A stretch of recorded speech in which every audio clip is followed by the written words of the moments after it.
मिटा दी आ तोहरा फोटो पे अपन भतार लिख के कहा तो स्टेटस लगा दी। फोटो पे लिखी भतार छोड़ाई स्टेटस लगा दियो।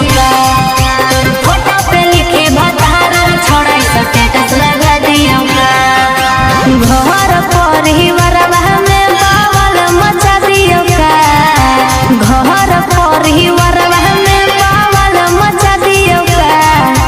फोटो पे लिखी भतार छोड़ाई स्टेटस लगा दियो।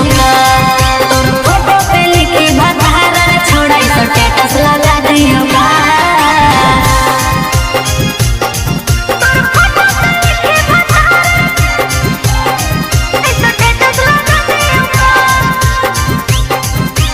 मुस्कान म्यूजिक कुमार मुकेश की प्रस्तुति।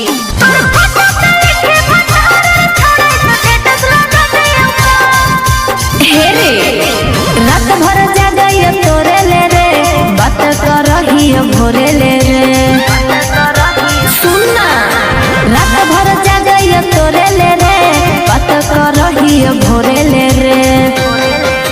तोरा बारे में अपन हम घरे बता दियो का। तोरा बारे में अपन हम घरे बता दियो का। शक करेला हमरा पे कहा तो तोहर शक मिटा दी आ तोहरा फोटो पे अपन भतार लिख के कहा तो स्टेटस लगा दी। फोटो पे लिखी भतार छोड़ाई स्टेटस लगा दियो का। फोटो पे लिखी भतार छोड़ाई स्टेटस लगा दियो का।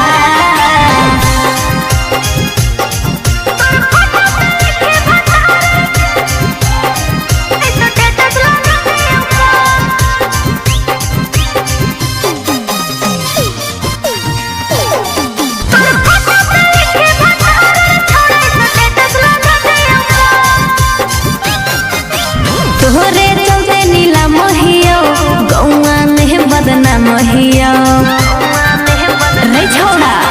तोरे चलते नीला महियो गौआ में बदना महियो। अरे अब का कहो ही सिनवा चिरी के तोरा देखा दियो का। अब का कहो ही सिनवा चिरी के तोरा देखा दियो का। शक करेला हमरा पे कहा तो तोहर शक मिटा दी आ तोहरा फोटो पे अपन भतार लिख के कहा तो स्टेटस लगा दी। फोटो पे लिखी भतार छोड़ाई स्टेटस लगा दियो का।